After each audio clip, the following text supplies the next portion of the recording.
자, 두 번째 썰 한번 가보도록 하겠습니다. 이번에는 나라에 대해서 얘기해 볼게요. 흔히 대한민국을 단위민족이라 하죠. 단위민족. 백이민족이 하는데 이제 이 말 못 쓰게 될 것 같습니다. 앞으로는. 네. 이제 이 말은 과거가 되지 않을까. 뭐 지금 당장은 쓸 수 있겠지만 앞으로 시간이 지나면 쓰고 싶어도 못 쓰는 말이 될 것 같습니다. 왜냐? 지금 대한민국을 단위민족 가버리면 답이 없어요. 그래서 앞으로 대한민국은 다민족 국가가 될 거라고 생각합니다. 이미 다민족 국가로 가기 위해서 움직임이 보입니다. 흔히 이제 대한민국을 이제 단위민족이라고 하죠. 참. 근데 단위민족 해봐야 뭐합니까? 지금 대한민국 상태가 안 좋은데. 일단 지금 대한민국은 한민족 가지고는 유지가 안 돼요. 유지가 안 됩니다. 생각해봐. 지금 출산율 한국 남자 여자로 올릴 수 있냐고. 못 올립니다. 이미 떨어진 출산율은 더 떨어집니다. 더 떨어지면 더 떨어지지 올라가지 않습니다. 정말로.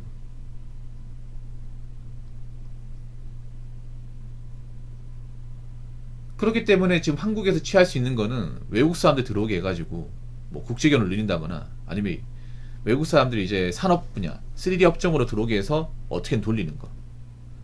그렇게 되면 그 친구들한테 우리가 국적을 줘야 돼요. 국적을 주게 되면 이제 피부색이 다른 나라의 사람들이 이제 한국의 국적을 가지고 사는 겁니다. 그러면 이제 한국은 다민족 국가가 되는 거죠. 그래서 왜 다민족 국가가 될 수밖에 없을까?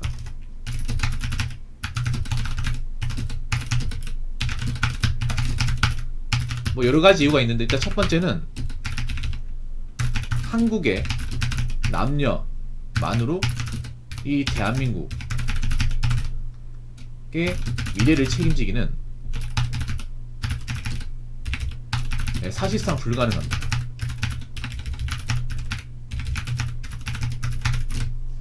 불가능해요. 우리나라 보시면 알겠지만 여기저기 빵꾸가 많이 납니다. 뭐 경제, 사회, 인구, 결혼, 교육 다 빵꾸 납니다. 왜냐? 인구가 줄고 있으니까. 지금 죽는 사람보다 태어나는 사람이 더 적어요. 그래서 매년 인구가 감소하고 있습니다. 근데 앞으로 더 감소할 것 같아요. 왜냐? 더 적게 태어나니까. 왜 적게 태어나겠습니까? 뭐 여러 가지 이유가 있겠지만 일단 한국 남녀가 결혼 안 해요. 설령 결혼해도 애를 제대로 가지는 분들이 많지가 않습니다. 이게 결혼했으면 애 가지고 애 키우고 사는 게 당연한 건데 그게 한국 사회에서 굉장히 힘들어요. 그렇지 않습니까? 그래서 한국의 남녀 어떤 결혼 문화는 답이 없어요. 이게 이건 사실상 불가능합니다. 예전 단계로 돌아가는 건. 그렇기 때문에 우리나라에서 취할 수 있는 거는 외국 사람들 유입을 해서 특히나 국제결혼 시장을 좀 활성을 해가지고 우리나라 외적으로 이제 결혼을 많이 늘려야 돼요. 근데 이렇게 되면 문제가 뭐냐 하면 사실 남자분들보다 여자분들이 좀 불리해질 수 있습니다. 상당히. 네. 이런 얘기하면 또 여자분이 싫어하죠. 싫어하지만 해야겠어요. 이렇게 되면 뭐가 불리하냐면 나라에선 점점 국제기전, 국결시장이죠. 시장을 활성화할 수밖에 없습니다. 근데 국제결혼은 여자한테 좋습니까? 남자한테 좋습니까? 남자한테 좋아요. 그러니까 한국 여자분들은 지금 이제 한국 남자만 있으니까 자기들밖에 안 보다 생각하는데 아니죠. 여자분들이 생각하는 이상으로 한국 남자분들 생각보다 국제결혼에 관심이 높고 실제로 국제결혼 하려고 올해부터 이렇게 여권 발급하고 언어 배우고 하는 사람 진짜 많습니다. 그리고 이제 이미 국제결혼 하신 분들이 주변에 이제 그 고국에 있는 이제 자매나 뭐 친구들한테 새끼 쳐가지고 이렇게 넘어오는 케이스도 조금씩 보입니다. 아름아름 해가지고. 그렇게 되면 국제결혼 파이는 커지는 겁니다. 이미 이건 막을 수가 없습니다. 여성단체에서 뭐 노발대발 해도 막을 수가 없습니다. 그래서 나라에서는 도저히 지금 대한민국 인구제를 한국 남녀간에 해결할 수 없기 때문에 국제결혼을 이제 늘려가지고 한로를 개척하는 수밖에 없습니다. 그래서 제 생각인데 국제결혼 시장은 점점 커졌으면 커졌지 적어지진 않습니다. 반면에 한국의 결혼 시장은 적어집니다. 그래서 지금 모르겠지만 한 4, 5년 지나면 무시할 수 없을 정도로 좀 파이가 커질 겁니다. 근데 문제는 국제 결혼은 사실 대부분 남자 쪽이죠. 한국 남자, 외국 여자. 물론 한국 여자, 외국 남자 케이스도 있는데 여자 입장에서 그게 쉽지 않습니다. 정말 쉽지 않아요. 그러면 여자분들이 점점 가면 갈수록 이제 국제 결혼에 대해서 좀 부정적인 시간을 가진다거나 아니면 좀 조바심 느끼는 분들이 많이 생길 거예요. 이게 어쩔 수가 없습니다, 이제.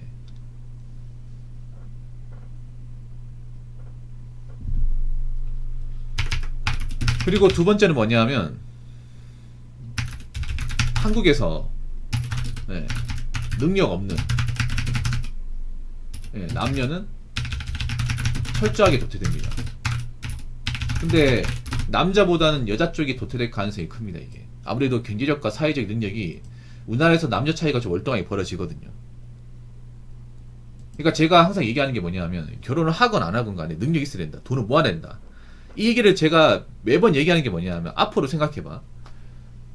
제 개인적인 생각인데 외국 사람들이 앞으로 우리나라에 3D 업종으로 많이 들어올 겁니다. 많이 들어와요. 이미 들어온 것도 많이 있고.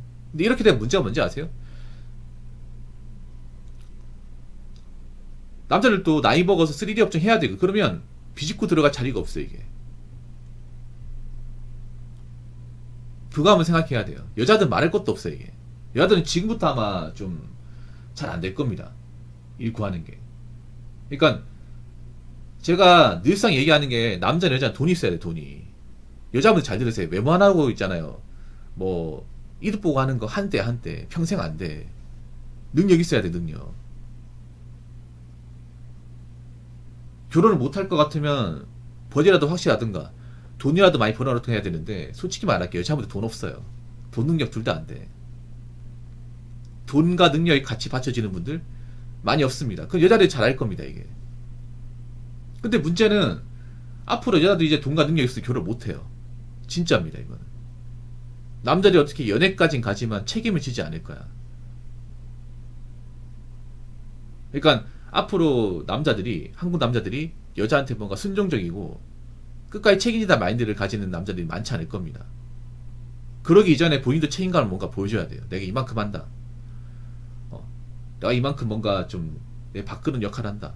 나 이만큼 돈 번다. 이만큼 모아놨다. 이런 것을 여자들이 책임감 어필해야 아마 결혼이 성립할 것 같아요. 근데 그런 여자분들이 많지가 않다는 거 여자분들 아실 겁니다. 그럼 어떻게 되냐? 능력 없으면 일단 결혼은 내가 봤을 때 못해요. 이건 남자도 당연한 거야. 남자는 뭐 워낙에 당연한 거니까 얘기 안 하는데 보통 여자분들은 능력이 없어도 그냥 나 좋다는 남자 있으면 어떻게 데리고 살면 되지. 이런 마인드 가지고 있단 말이에요. 근데 이제 없다는 거 알잖아요. 얘들도 좀 발 동동 구른다는 거 알고 있습니다. 말은 안 하지만. 근데 능력 없으면 못해요. 못한단 말이에요. 근데 능력이 없어서 살아야 되거든요. 문제는. 그럼 능력이 없으면 뭐 결혼 안 하고 살아야 되는데 이게 정말 쉽지가 않다는 거예요. 특히나 문제가 뭐냐면 최근에 그 E9 취업 비자 받아가지고 넘어오는 이제 외국 여성분들 많이 생기거든요. 외국 남자분도 있고 여성분도 많이 생겨. 그분들이 한국 여자들이 못하는 분야로 많이 들어와요. 진짜 많이 들어와.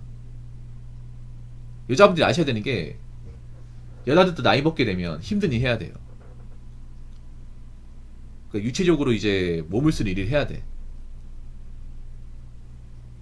사무직과 서비스 더 이상 안 받아준다는 거 알 거예요.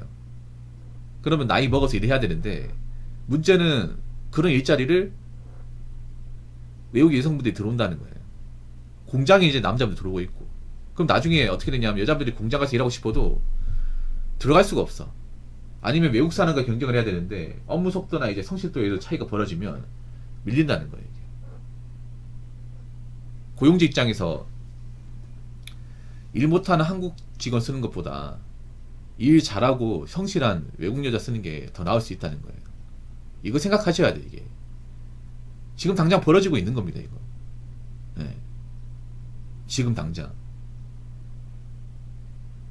앞으로 이런 게 더 가속화되면 가속화되지 덜하지 않습니다. 그래서 일단 우리나라는 굉장히 많이 바뀔 거예요. 올해부터 정말 많이 바뀔 겁니다. 이거 생각하셔야 돼. 이런 얘기하면 듣기 싫죠? 이런 얘기하면 붕어 형 또 여자에 대해서 듣기 싫은 얘기 안 해. 맞습니다. 듣기 싫은 얘기야. 내가 인정해. 그런데 듣기 싫은 얘기야도 충분히 현실성 있고 어느 정도 통찰력 있고 실현 가능성 있으면 들어야 되는 거 아니에요? 나이 한두 살 먹은 사람도 아니고요. 이게 앞으로 벌어질 현상인데 언제까지 눈과 귀를 막고 사실 겁니까? 언제까지 피하고 살 거야? 피한다고 답이 생기나? 아니잖아요. 앞으로 충분히 벌어질 수 있는 겁니다. 이거는 예전에 대한민국 생각하면 안 된다고. 예전에 대한민국 이제 돌아갈 수 없습니다. 다시 한번 얘기하지만 이제 남자나 여자나 한국 사회에서 밥벌이 못하면 그냥 못 살아요. 그냥 인간들이 못 받습니다. 남자도 이거 알고 있단 말이야. 남자는 기본적으로 앞가리 못하면 사람들이 못 받는다는 거. 이거 어릴 때부터 알고 있어. 근데 여자들이 이거 잘 모른단 말이야. 이제 여자도 마찬가지가 되는 겁니다. 지금 대한민국 각자도생 사회잖아. 각자도생. 각자가 스스로 살 길을 도모하는 사회 아닙니까? 그럼 그 말은 뭐예요? 네 몫은 네가 알아서 해라. 네가 돈을 못 벌잖아. 그러면 너 굶어 죽어. 그거 아무도 신경 안 써. 이걸 남자나 여자 똑같이 해야 된다고요. 평생. 죽을 때까지. 왜냐하면 외국 사람들과 앞으로 경쟁을 해야 돼. 이제 경쟁을 해야 됩니다. 살아남아야 됩니다. 이게 뭐 지금 당장 이런 말이 뭐 CR도 안 먹힐 수 있겠지만 저는 충분히 발생할 수 있다고 봐요. 그러니까 자꾸 있잖아요. 뭐 인스타 같은 거 보면서 하고 싶은 것만 볼 게 아니라 앞으로 대한민국이 어떻게 올라갈지, 앞으로 결혼 문화가 어떻게 바뀔지, 앞으로 경제 문화가 어떻게 바뀔지, 그럼 난 여기서 뭐 할 수 있는지 이거 진지하게 생각해 봐야 됩니다. 앞으로 돈과 능력이 없으면 못 삽니다. 못 살고 우리나라에 들어오면 외국 사람한테 밀립니다. 밀려요. 다시 한번 얘기하지만 모아놓은 돈도 없고 할 줄 아는 것도 없고 이것저것 따지잖아요. 그럼 외국 사람들한테 밀려서 찬밥대우 받는 겁니다. 그렇기 때문에 우리는 이제 올해부터 정신 똑바로 차리고 살아야 되고, 지금 어디 가가지고 돈 쓸 때가 아니라 자본을 축적을 해놔야 돼. 자본을 살기 위해서. 무슨 말인지 아시겠죠? 자, 이상으로 두 번째 썰 마치도록 하겠습니다.